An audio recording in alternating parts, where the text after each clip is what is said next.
Alright, so an update. I modified the seal and the unseal. It appears to be working. I deleted the NV chip to kind of start new here. So if you do sudo tpm server, now we'll have that NV chip in this folder. And then if I set the user to TSS, if I go to desktop, I have that idk.txt file. And if I run the seal function, it will successfully write the idk.ski file here. And then it also, I added a extra file for policies.data. So this is actually going to be the policies that we generate during the trial session when we're doing the seal, because we need to take those and pass them over to the unseal in order to do the calculation for the policy OR. So, I mean, in the context of kmyth, we would probably have to write that onto the ski file somewhere. I don't know if we should encrypt that, but I would ask Nick and Randy about how they want to handle that data, because it should be the output hash after all the policy factors have been taken into account. And it may not even matter if, an adversary knows what that value is, because obviously they would still need to be able to modify the input values of their computer and their PCR registers to match that output. So we probably don't need to encrypt it, but still something I feel more comfortable asking them about. And then if I switch over and then do the unseal, I did the same thing here. I flattened everything out, put it all on one file, and I hard-coded a couple values so it knows, to look in this folder, find that idk.ski, and then it'll write the output file to my desktop. So that ran, and we can see we have the output file, and this says idk, which is the same thing as the input file. And of course, if I go into the binary, the .ski was encrypted. So the only thing I've done differently with the seal file is if you come all the way down to the bottom, here I'm just creating a file and writing the policy 1 and policy 2. I'm writing the values that we got and putting them in that policies.data file. Right now, this is kind of a hard-coded value, because if we used a different algorithm, this would probably be different. So we would have to figure out how to make that more dynamic. But then if I come to the unseal file, again, I won't go into all the details. There's a lot of stuff that really doesn't matter. I haven't even stepped through a lot of this code, because, I mean, at the end of the day, I'm just kind of targeting whatever we're trying to accomplish. But these are just, hard-coded values for where the, idk.ski file was. That will be the input. This will be the output that gets written to the desktop. Most of them are null. These are just functions that they call to verify that the values are good. We probably don't even need these, but whatever. I didn't do as thorough of a cleanup on the unseal as I did on the seal, because I was really trying to cut out all of the extra code. But here I kind of did it, but there's probably some stuff that's still fat. But either way, here we're creating policy 1 and policy 2, tpm2b digest, and then we're reading in that file. And so the first time we read, it reads that data into policy 1, it moves on to the next data structure. So after this is completed, it should have the values of policy 1 and policy 2 from the seal.c file.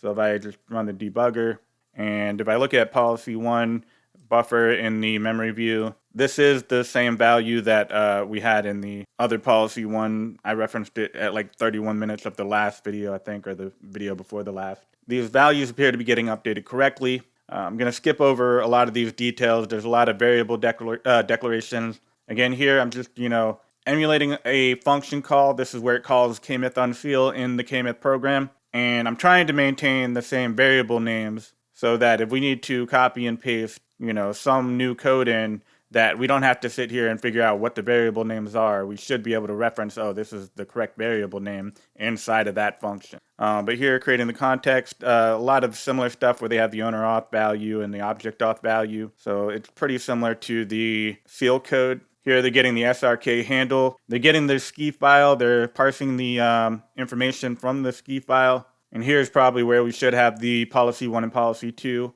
when we're ultimately done with everything. And then coming on down, here we're loading the object. Because right now what we're loading is the storage root key, there is no session that we have to satisfy. We don't care about the details of the PCR registers at all when we're loading the storage root key. We do care when we're loading the storage key and when we're unwrapping the wrapping key, or unsealing the wrapping key with the storage key. So coming back down, calls unseal data. So this is where that function call happens. But coming on down, we're creating a session called unseal data session. So we're creating a policy auth session, which is what we have to do whenever we're trying to satisfy a policy. And then they call load kmyth object. I did make a modification to that because inside of here they call apply policy. And this is where we're actually loading in the storage key. So one thing we would have to modify here is passing in policy 1 and policy 2 at some point. So we come up here to new load kmyth object. We're passing in policy 1 and policy 2. We're also passing in that session, which we know is a policy session. And then the PCR list for the parent, which is just going to be our PCR list that we selected when we did the seal that was read off of the ski file. But coming on down here, so when we do the get srk storage root key, I'm pretty sure it hits this function and tries to load it. And so that's when it's going to hit this if statement. But this time around, we're loading the storage key, so it's going to hit the else statement. And so here, this would be apply policy in the kmyth code. So I modified this, and this is unseal apply policy now. So again, we're taking in that session that we passed in the context, the PCR list in policy 1 and policy 2. And then pretty much all the other code is pretty much the same. The only thing I modified here was the apply policy. Now I have the unseal apply policy, which I defined up here. And again, this isn't the cleanest, we definitely need to, refactor things and make it, look a lot nicer. But as far as getting the, functionality and the kind of sequence of everything down, this should be correct. So here, calling unseal apply policy instead of their apply policy. So we're passing in the context to handle the PCR list, and then we have policy 1 and policy 2.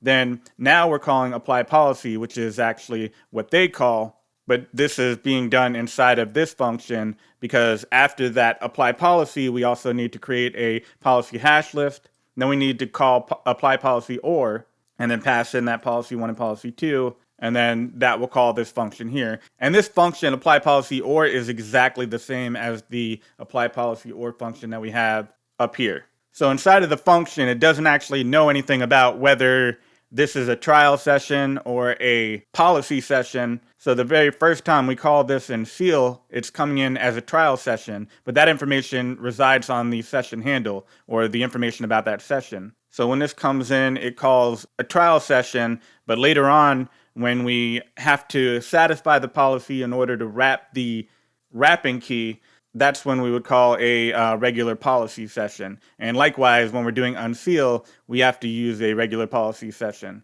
in order to satisfy the policy. So after doing that policy or, it comes through and returns to unseal apply policy. That's all done. So that returns to this point in the code, and then it runs the rest of this code. It gets the digest. I don't think, they do anything with it other than log it, which if they're logging the digest, I'm pretty sure they don't care about keeping it encrypted or confidential, but whatever. Moving along, again, same code they have. A lot of this we really don't care too much about. So coming all the way back here, this is where we call that function. Now we have satisfied the policy, and the storage key should now be loaded in the main memory of the TPM after calling this function, but we still have a sealed wrapping key. So coming on down here, they create an auth session. This is actually the same auth session because they're just passing the address of that. So you don't need to call create policy auth session again. And this is more or less how they had their code set up before I touched anything. So presumably we just leave it like that. But moving down here, I call unseal apply policy again because we're trying to access that wrapping key now that we have the storage key loaded in the TPM. And this is the exact same unseal apply policy function that I just talked about. So nothing different. We're again passing in that same session, which we earlier use create policy auth session to declare that this is a policy session.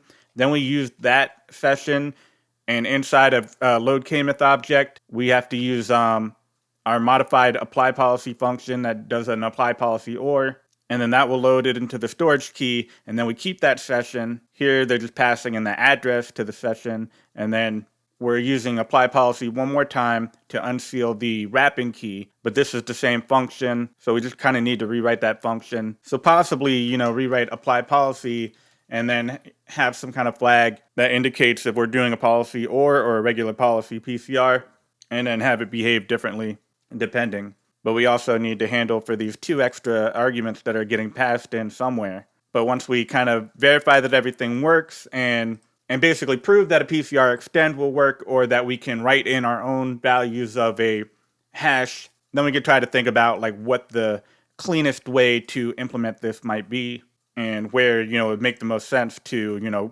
pull in policy 1 and policy 2 if they exist in the ski file. So coming on down, all they do is get the digest again. Again, I just think they use it for logging, and the rest of this is kind of a copy and paste of the code that's in load kmyth object, but here it actually does the unseal, check response auth, flushes the session, and then here I believe it's getting the wrapping key from the unsealed data object, and then garbage cleanup, clear, writing it out to the file, clear. So I think the next step that we should do is basically write in a PCR extend right here after we've created policy 1. That will extend the values of the PCR registers. We need to use that on 0, 1, and 2. If there's anything I've learned from the policy or implementation, it's that the functions in here are a lot more one-to-one with TPM2 tools than I had even thought. So I think the next step that we should do right after we create the first policy is do a PCR extend right here. That will extend the values of the PCR registers. We need to do that for 0, 1, and 2. And we could probably just pass in that PCR list. I'd still have to look at the documentation to find like the actual implementation of what that might look like. Then here we're creating our policy 2. That is going to read in those values of the newly extended values. And then I think we can keep most of this other stuff the same. We still have that policy or. This time it's going to be using 2 different values for the policy or. And that might be all we have to do to modify the seal file. And then at the end of it, we'll have policy 1 and policy 2, and these should be 2 different values after that extension happened. Then when we go to do the unseal, we're looking at it as if we have already done the extension. We should first try out an unseal without modifying any code. That should work because that would be the second value of PCRs. Then probably what we should do is somewhere up towards the top, maybe up here before we even try to get the storage root key, we can do another PCR extend and write that into the unseal. That will create a new different pair of values that should not be approved by the policy check. So it should say that a policy check failed after we do a PCR extend in the unseal. Then finally, we can write that over with just a regular PCR reset. So when it runs this code, it will reset all the values back to 0. And then hopefully it should unseal correctly. And more or less, that's kind of like the implementation in kmyth part 2. Here we're actually supplying a custom value, which will be the next step, I think, after just verifying that it works in this fashion. But I think if this works, where the first time we try to unseal it, it works, then we do an extension right here, and then if we fail that policy check, and then do a reset, and then the policy check works, then I think we can feel pretty confident that this is working the way that we intend it to. And then after that, we should look at how to write in an actual explicit value for that second PCR